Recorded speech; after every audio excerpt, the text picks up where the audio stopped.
We've got some pretty talented people here, but none of us have done this before. So, will this make a big enough hole? So let's just talk about how the progression of things is supposed to happen. Ben and Chris and Fran are going to go capture the animals with net guns.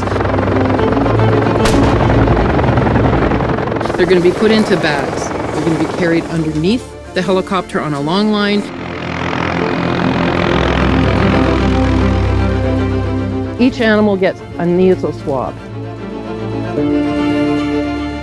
And that swab goes to Sherry. At least one person is going to have to stay with that animal until we determine what its positive or negative status is. Sheep number 30 is positive. It certainly is. What do we do when we find a positive? You tell me. And then we're going to kill them. Any questions from anybody?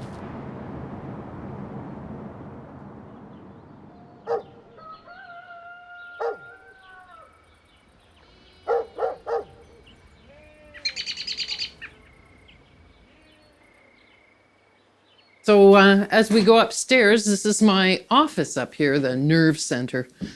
Have a few hides that all have some significance.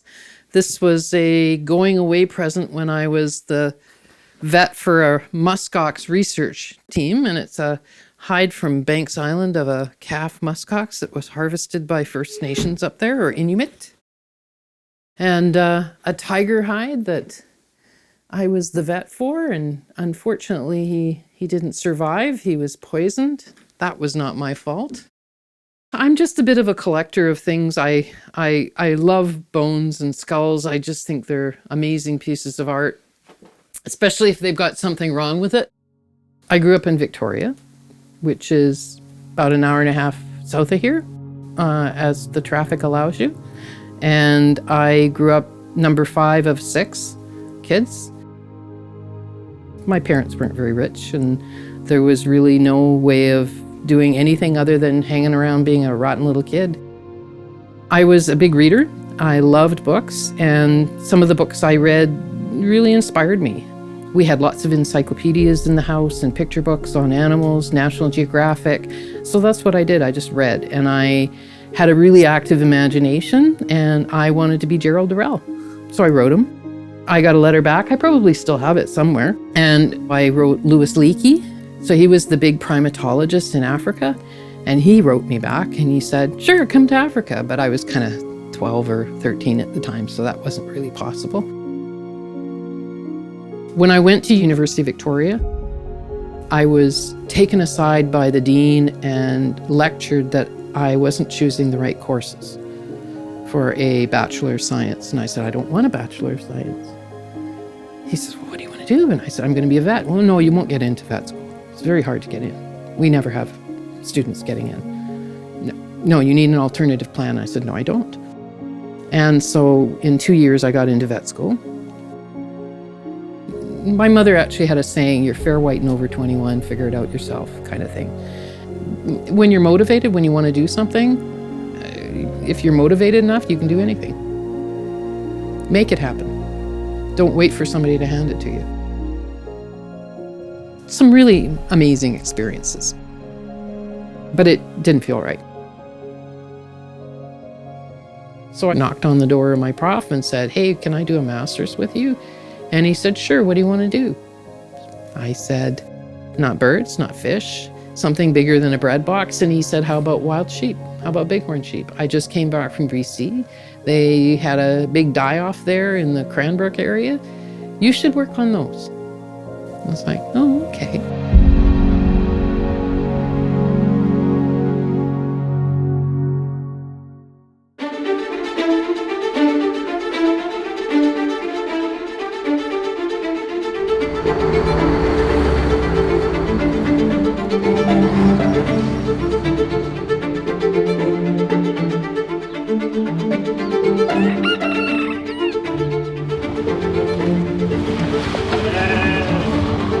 We're going to use the slider door. Oh, Bill. If we get one of the panels out of the front.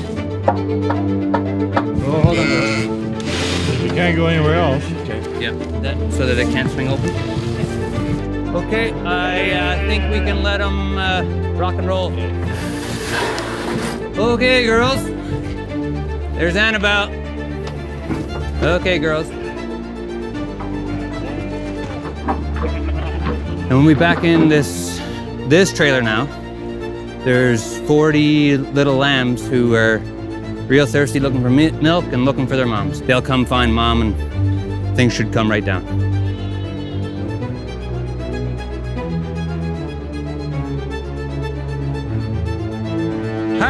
Hard, yeah. Keep it coming. Whoa. And they're right with them. Okay, here comes 40 lambs. Come on.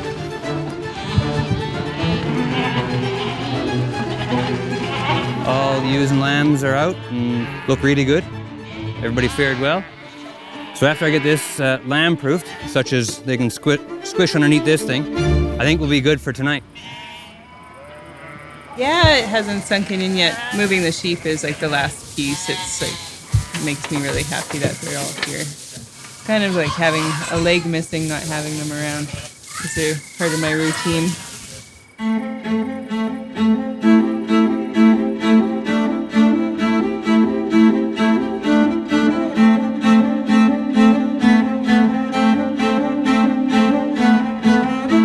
So we got down here and I spoke with a local representative. He said, Trevor, you guys should really think about chatting with the Wild Sheep Society. And so my ears perked up and I thought, why? Well, I was informed that domestic sheep have grown and evolved with this pneumonia. And typically it doesn't affect them or certainly doesn't impact them in the way that it does the wild variety. He said that rams might be attracted to our flock during the rut, so there could be diseases spread through our commercial flock to the wild sheep population. Which one's your favorite? Is this real or is it really rare? Like how frequent is it? We never heard of any kind of cross mingling between domestic and wild sheep before. It hadn't crossed our mind. Extreme sense of responsibility to make sure that my operation doesn't impact that beautiful wetland or the ecosystem around us. I have no idea what that means. Do we have to cull sheep because of that? I'm not sure.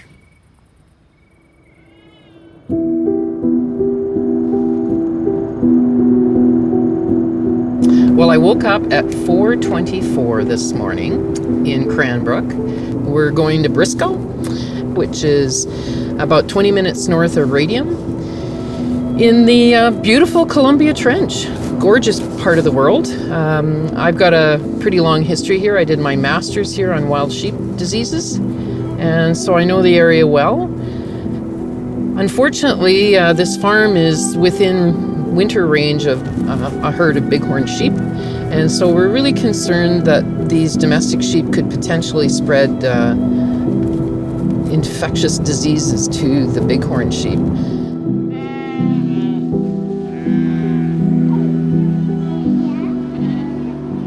I mean, they've already chewed the grass down quite a bit. I'm thinking we'll have to move them tomorrow just to give them enough food. But yeah, they don't look stressed at all. This one's Bobby. His mom died from mastitis about a month ago, an infection of the udder. So we had to put her down. So I'm now his mom. He's a blue-faced Leicester Gotland cross, two desirable breeds for wool, especially for spinning and knitting. That's Flora. Hi. She's one of the friendly ones, obviously. They're so friendly.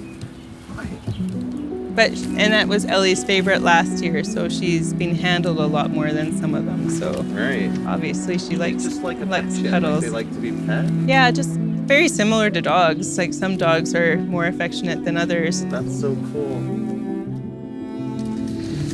It's a beautiful place. Somebody's really spent a lot of time and energy here. It's got some history. Looks like a really nice place to grow some sheep and a family.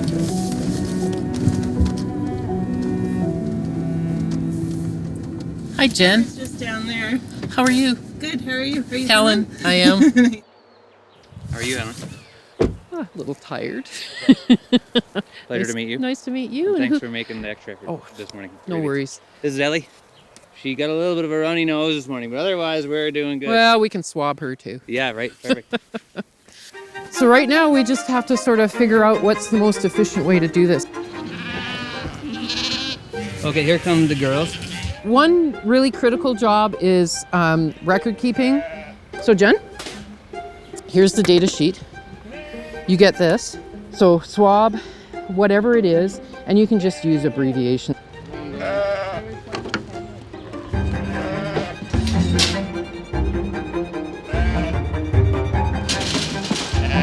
Gee. She says that woman's got her ass in the way.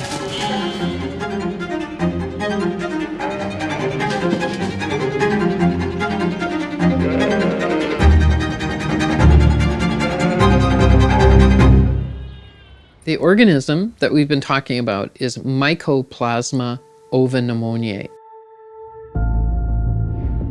Mycoplasma is a family of very fragile little bacteria. They're tiny.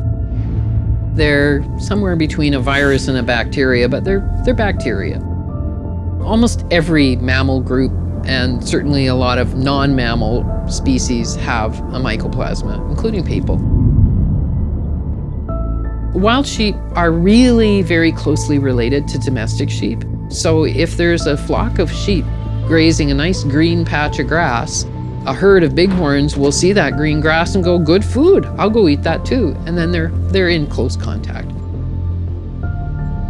The rams may be scenting the ewes and checking to see if they're in estrus.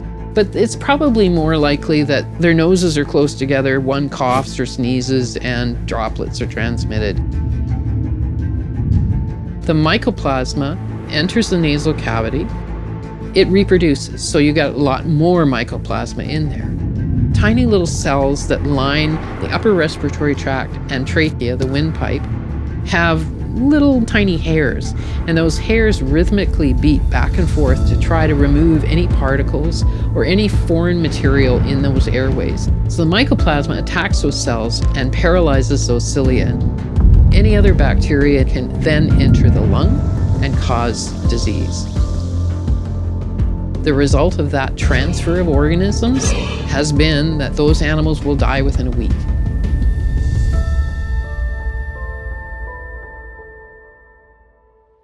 Mycoplasma ovinemoniae in domestic sheep doesn't really cause significant clinical signs, maybe a little bit of a head cold. Well, if you think about it, this is a species that has been domesticated for probably thousands of years. They've been selected to be in close contact with each other at high density. So it makes sense that if you get a pathogen going through there, that it doesn't kill them. Because if it kills them, they're dead. There, that's a really intelligent statement.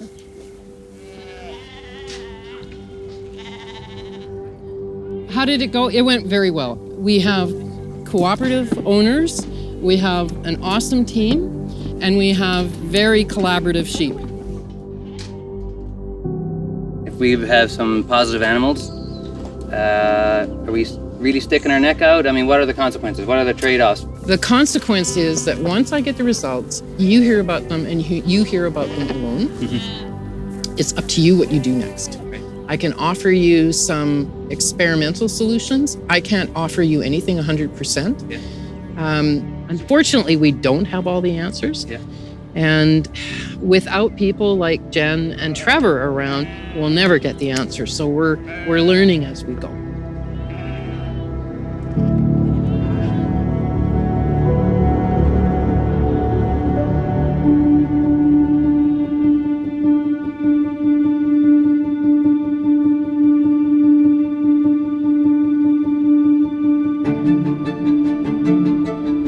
You know, there is a small cadre of people that are with government that are pretty dedicated. And then there's a few other people that are outside of government but care passionately. They are aligned with Wild Sheep Society of BC, Wild Sheep Foundation, but other groups as well. And those people have connected. And the connection is educating people with a variety of different tools. Our little motto has been healthy wild sheep and healthy domestic industry. I don't know how people get drawn into this sheep world, but when they're in and if you're passionate about it, you're done, you're in for your life, right? We are passionate about those landscapes, about what we're seeing happen on the landscape to those iconic animals, right? I still always go back to the coat of arms. We've got a bighorn ram on our coat of arms for BC. It's really a reflection of the first impression of those first surveyors, land surveyors that came across Canada. When they entered British Columbia, there were these magnificent sheep around, these amazing animals. And they were in number. They're icons of Western landscapes, right? They're symbols of wilderness, culturally significant for quite a few First Nations. British Columbia is unique because we are the only jurisdiction that has 4 native subspecies of wild sheep. When you see the world that they live in, you can't help but sort of be drawn in by that. Like, wow, I can't imagine living my life where being on a cliff for part of the time is part of what I do. They are, there's a lot of awe and respect, I think, in terms of the way people see wild sheep. If we don't take action and protect the habitats that those animals live in and take action to protect them over the long haul, we will not have them. We're fortunate enough to live in one of the hot spots for biodiversity in North America, and we're not learning from everybody else's mistakes. Do we want to lose any wild species? I would say not. We wouldn't want human impacts to cause the extirpation or extinction of any species, right?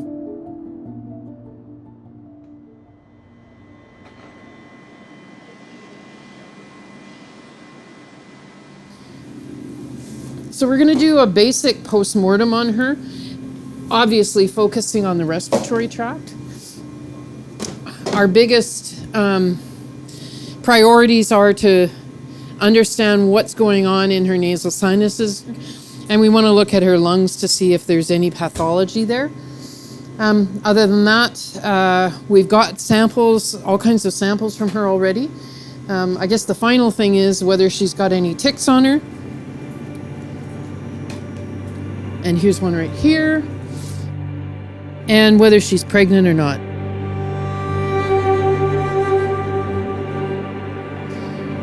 Normally when we're doing post-mortem, we're looking at cause of death or manner of death. But in this case, we know exactly why she died. Maeve, can you just get here and pull this back for me?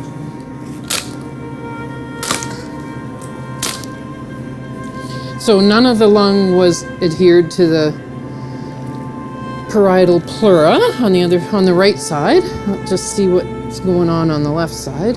Here, you can see quite a lot of body fat on this ewe. She's in pretty reasonable shape. There's her lungs.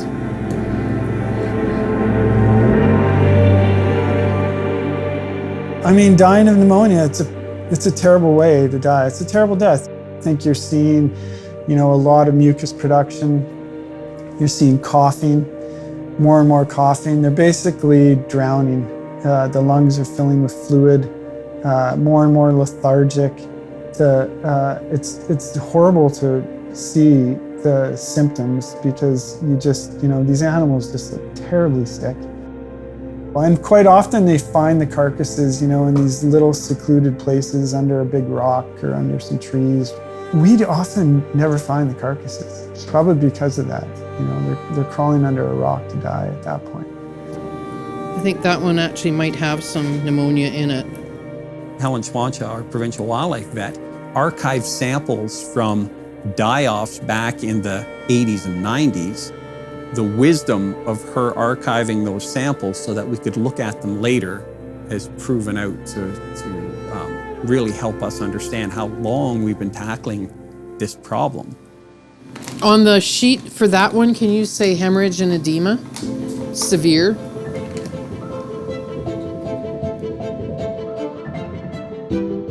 Now that the science is there, now that we know, it's almost more terrible because you're like, it's avoidable. This is an avoidable thing.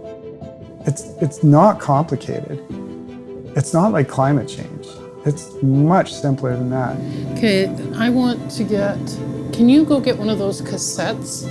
We knew that the pathogen came from domestic sheep. Whatever it was, that's where it came from. And if we could keep domestics and their wild cousins separated, you're going to be able to manage this disease.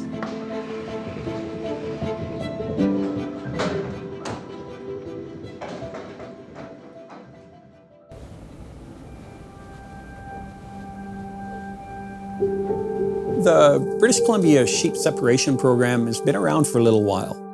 Jeremy is our provincial wild sheep separation coordinator. I remember when I talked about hiring him, there was a bit of pushback, and mostly because he had long hair, which I thought was hysterical. Well, it's just like COVID. It's basic epidemiology. I think if you want to avoid the transmission of a respiratory disease, you have to keep the source segregated away from the naive population.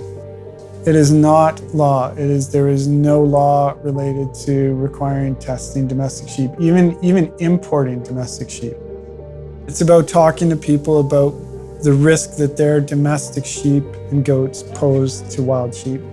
When we show up at the farm, we kind of need to show up with an option that won't cost them any money, because you're appealing to their conscience and to their interest and concern for wildlife, but that unfortunately often stops at the wallet. After doing it for a few years, you can see it's a piecemeal approach. It's not strategic. We desperately need a regulatory framework. And when I say that, I don't just mean legislation, I mean policy. The Yukon, as an example, came up with policy that basically said that. It said if you want domestic sheep in the Yukon within wild sheep range, they have to be free of MOV. I always come back to that one question, is if you want to see wildlife on the landscape, this is a yes or no question. It's not black, it's not white, oh maybe I want to see this or I don't want to see that. It's not, it's yes or no. If it's yes, these are management tools we need to put in place, and that's what needs to happen. A lot of resistance to change. My direct experience with the public is that if you show them why they should care, they will care. But unless they're shown that they should care, they won't care. They don't know enough to care.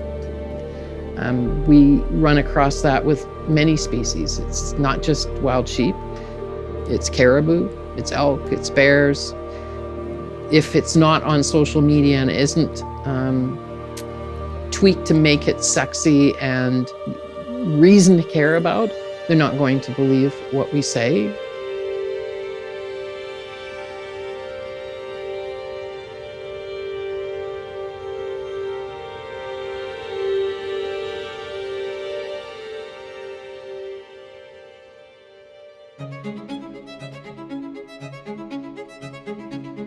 Once you've had transmission, that's really the crux of this, because that is not something that's easy to minimize or manage at all. The way that MOVI persists in a sheep population over, potentially for decades, is a female that sheds the bacteria, lives with the bacteria, sheds it through her nose, will give it to her new lamb. The new lambs, when they all get together in June, when the groups start forming after they leave their lambing terrain, the lambs are highly social with each other and they pass this bacteria to each other, and often, most of them are dead by September. One of the telltale criteria of a chronically sick herd is you're seeing 0 lambs, or less than 10% lambs. And that's the case that we've seen on the Fraser. Lamb production is poor.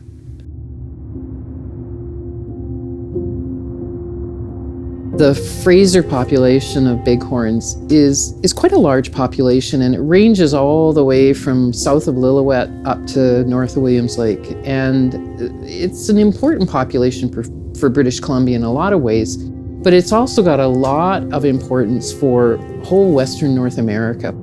In the past, it's contained about 60-70% of Canada's California bighorn sheep. Those sheep are culturally significant for many of the nations along the river. They've been here since the Ice Age. The biologists have been concerned for a long time. As far back as 1994, I was on the Fraser myself, and we did necropsies of lambs, and we found evidence of pneumonia even then. You know, we're talking about 2,700 sheep in the mid-90s. By the late 90s, we were down to about a third that. Some herds had declined by about 90%. I think we were very close to losing some of those bands of sheep. The ones that dropped to that extent, probably, yeah. But they've managed to hang in there. Now, more recently, they've seen declines on the west side of the Fraser, north of Lillooet. And not just declines, but absolutely zero lamb production. No lambs survived up over several months of age. And that is highly concerning. We'd be losing something very special on the landscape if we lost wild sheep on the Fraser River. When you really think about it, what's the alternative? Do nothing or take action?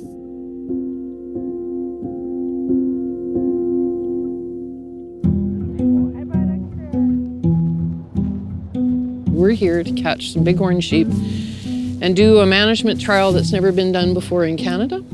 And according to trials that have been done in the US, if those animals are testing positive on a regular basis, they're shedding the organism. They haven't seen lambs here for 2 years in a row. That probably means that those lambs are dying of mycoplasma pneumonia. Sherry, when we get the bloods, we'll put them in this cooler here, in this test tube rack. Yep. And leave them in their elastic bands. So if we find positive animals, they're going to be taken out of the population. We're going to kill them. And we're going to collect samples from them, but and their carcasses will be used, but they're going to die. And the point of that is to stop the spread, or? Exactly. To stop the ewes from infecting their newborn lambs. Those lambs are born, but they die within about 6 weeks, 8 weeks of life. And that's what we want to stop. Stop that cycle. We had fantastic support from the local guide outfitting community, from local First Nations, from a bunch of stakeholders, including Wild Sheep Society and others. And even Jeremy showed up. We've got some pretty talented people here, but none of us have done this before. I had a briefing ahead of time, and I started out by saying this is going to be hard. And this is not about the individual sheep, this is about the herd. And to date, this herd produces no lambs that survive. Zero. None. I think wildlife mirrors the state that the environment is in. So if there's wildlife there, you know it's a healthy, functioning ecosystem. And this is for everything. This is for plants, for small animals, for reptiles, for fish, for everything that we see on the landscape. I have spent a lot of time with young people in my career, especially in this last decade, helping them reach some of their goals. Laura is one more. She's a biologist. She hasn't had a ton of experience with wild sheep, and frankly, she hasn't had a ton of life quite yet. But she's been really super great to work with, and I'm hoping she sees this as a little bit of an initiative that might make a difference for her career too. Like, why wouldn't you want to fix this? You know?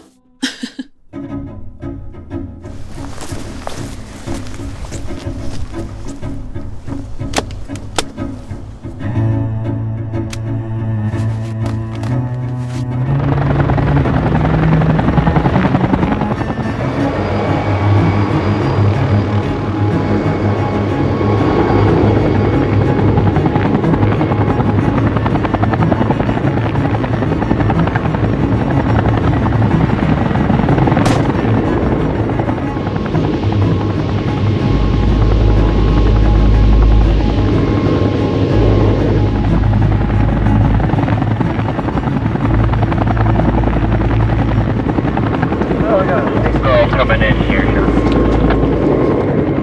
How many? One, two.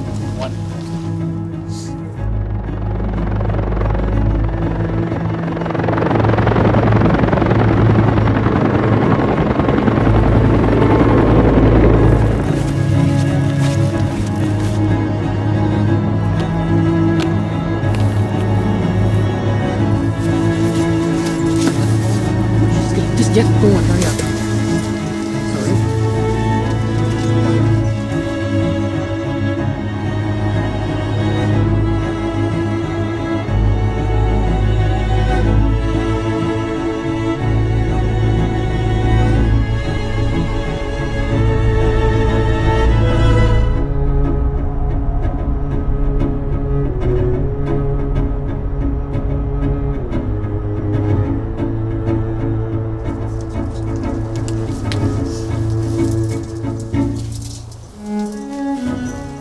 $12.10? $12.10. So the biopsy patch, there's two little ridges on the inside of the ear. Can you feel them? And then the ear tag goes, the sharp nail portion goes on the inside of the ear like that. So Laura, when I pull this needle out, I want you to put a couple of fingers on the exit site. Your fingers right there. We're just taking a temperature, but she's sedated right now, so that's why she's pretty calm. Maybe breathing a bit funny. And yeah, just wrapping things up with her. So she'll be sedated till all the test comes back to see if she's positive or negative. If she's negative, they'll give her a shot that stops the sedation and then let her go. We got one and a net over here. That's good to me.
Number 30 here, I'm just volunteering, making sure she maintains her breath. I'm just chilling out with her and while she's under anesthetic until she gets reversed and hopefully released. A good friend of mine, Ben Storick, is the outfitter in the area, and he just knew this study was going to be going on. Just asked me if while I was here in BC if I wanted to come in and volunteer my time.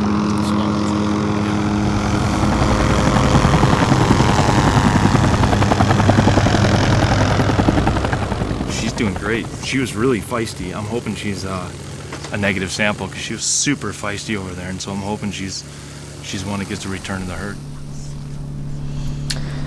That looks like a positive. I'm gonna go show Helen. Okay, Helen.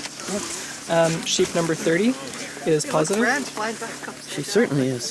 So 30 goes. 30 goes. 30 goes. Who's the 30? Bad news. She's positive? Yes. Oh, come on. Very.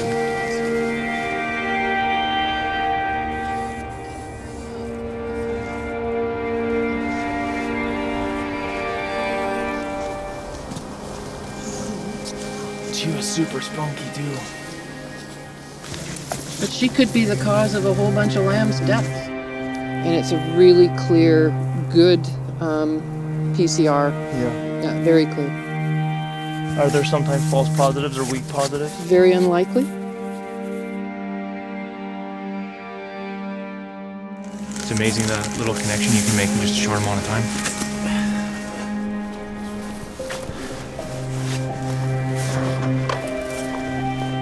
You may as well just take the blindfold off.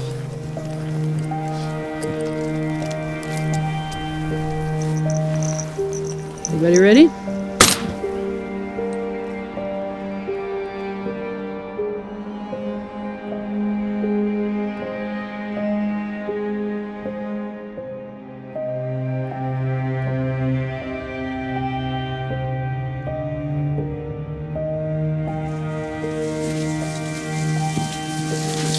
Positive.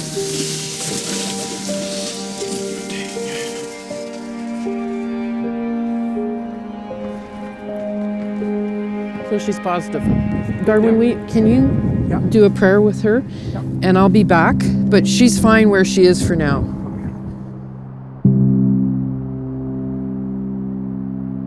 I think it's important that we're involved. Our people live off some of the meat, and keeping the herds healthy is always one of our objectives. It's one of our directives that we got from the Creator.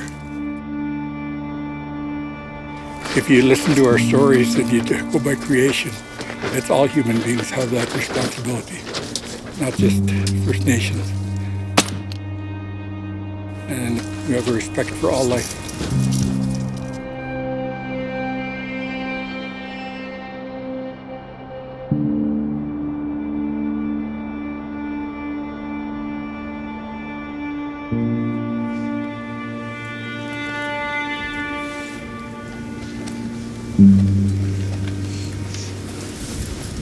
Where's Helen? They were both positive. They're both positive? Jesus, Murphy. Laura? Can you just hold his head for a minute?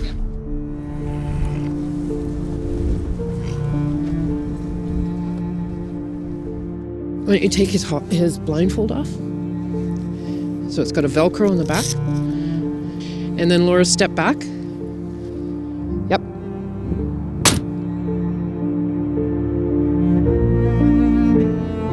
So to see if he's dead or not, you check the corneal reflex, and he's gone. It's like, oh no, this was unexpected. I don't know, it's hard watching any animal die, especially when it's over something that can probably be changed. Like, they don't have to die if the policies are fixed. Yeah. But yeah, they're being euthanized to save the future of the herd, which is a positive. Yeah, I mean, I wouldn't be in this field if I didn't want to have all the emotions associated with it. And I love my career path, and I love being here. I can come back every day.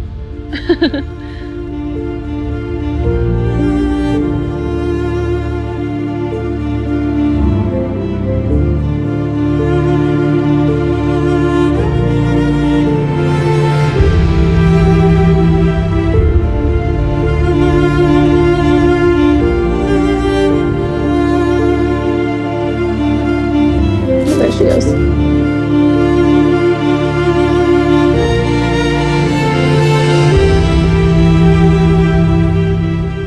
So we're going to reverse her. She's negative. She's clearly negative.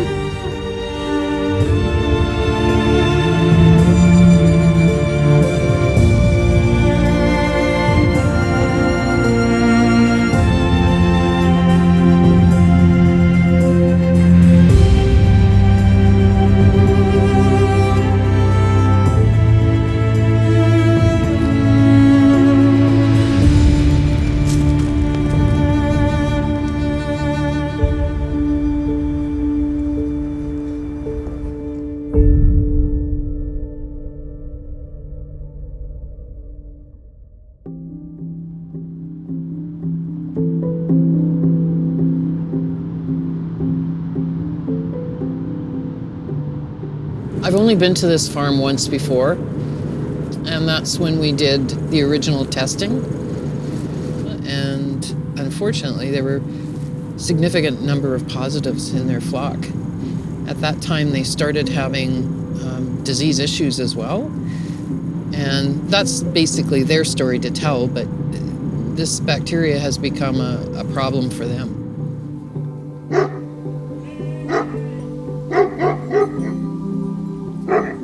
After we tested them last year, we lost 7 lambs. You'd see them at the water trough all day, and the next morning they would be dead. You just find them in the morning. So, that's really upsetting. You help them get birth, and you don't want to see them die and not be able to do anything about it. Probably 2/3 of our flock was MOVI positive. We had some nasal issues, some bronchial issues, coughing a little bit, and poor body condition. We feel like it's our responsibility to not spread a virus to the wild sheep population, which is fatal for them. So we've hot wired the top line of all the exterior fences so that they hopefully don't mingle in with the domestic sheep. Good morning, Trevor. Look at all the stuff you've done. So we've been busy. We bought a mill for Christmas last year. No kidding. Oh, this is going to work out great, Trevor. This is my new research facility. We knew the struggles with just a world of only being able to separate animals with the fence. And so, is there a way that we can get rid of it from domestic sheep?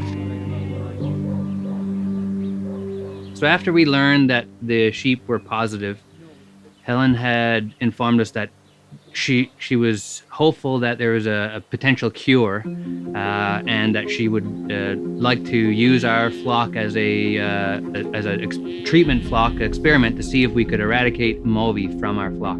Over the past few years, I've been working with a group of people to try to figure out a method of treating domestic sheep that are infected with mycoplasma to get rid of it. If we can develop domestic sheep populations that are mycoplasma free, I think we can reduce the risk to bighorn sheep by, well, some people say over 90%. That's significant. In this case, we're not only treating them subcutaneously with the antibiotic, but we're using it in a nasal flush, a saline nasal flush. I would dearly love to do something a little bit easier on both the sheep and us. 5 days in a row is ridiculous, but the last flock I treated, I followed up just recently, and they're 100% clear. So that's kind of encouraging. It's going to be interesting to see if this works. Number 1, atta girl.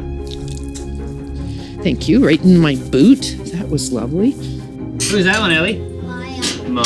Hello, Maya. She's kind of a special one. I had to euthanize her mom, and I euthanized her 2 sisters because they had really bad symptoms of MOVI.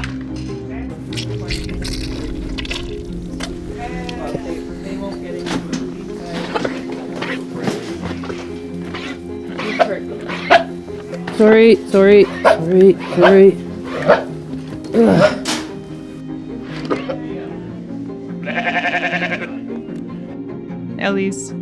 She's turning 5 this year, and she said the other day she wants to be a vet, which would really helpful for us if she would continue with that. But Ellie likes strong women, and Helen's definitely a strong-minded woman who knows what she wants, and Ellie really admires that, and so do I.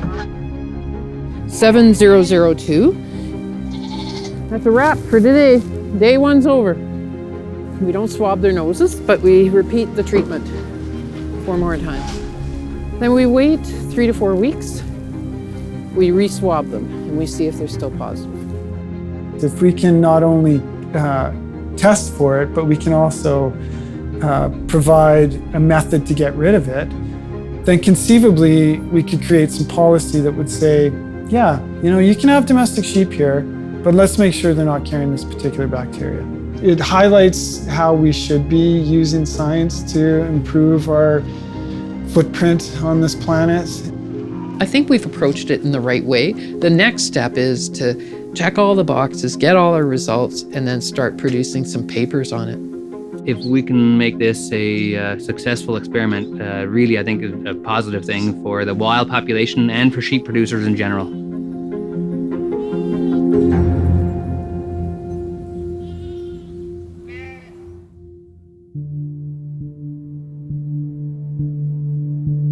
So today's the day.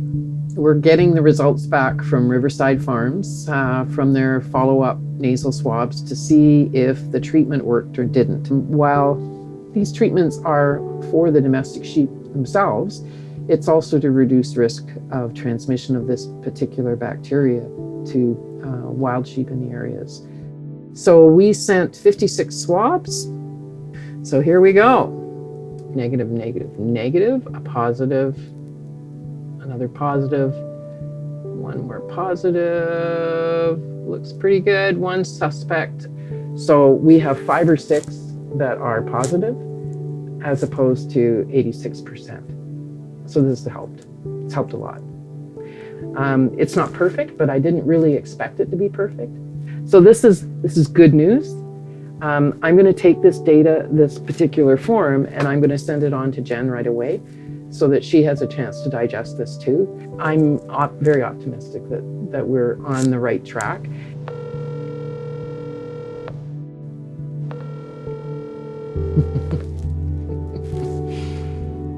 Oh dear, she must be out feeding the sheep.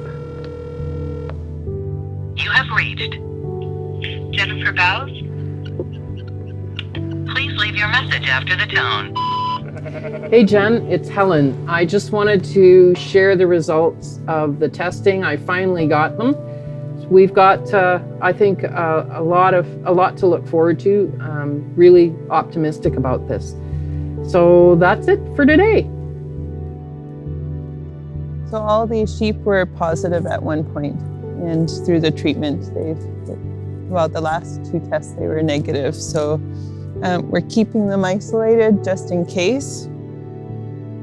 We're so close to the bighorn sheep in radium.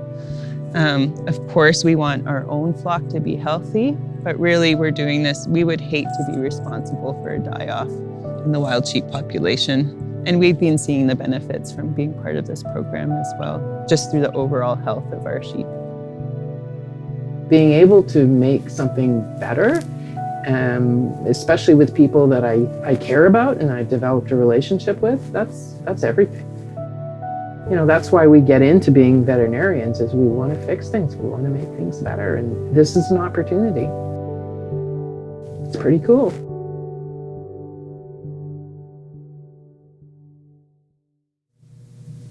Are you crying yet?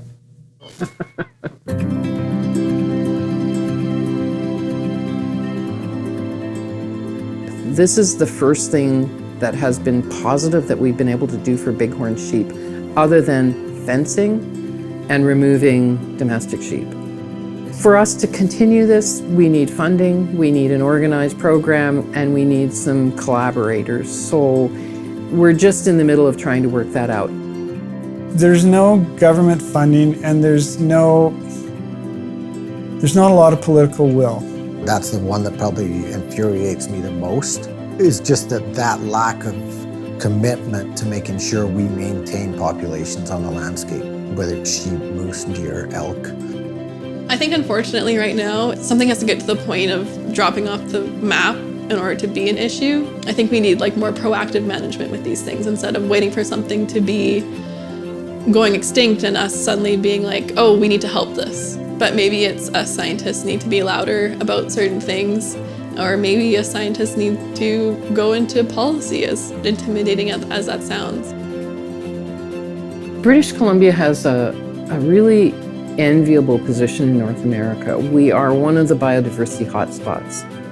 So we do have a global responsibility. Do we sacrifice a little bit more? I think we need to. I don't think we need to cut down every tree, develop every natural resource. I think we can do with a little bit less. And I think the majority of people do care, even if they never see them. They like the idea that there's a mountain goat on top of that mountain still. They like the idea that there's a bear somewhere in an estuary on the coast, and that's okay. They don't have to see them, they just know that they're there.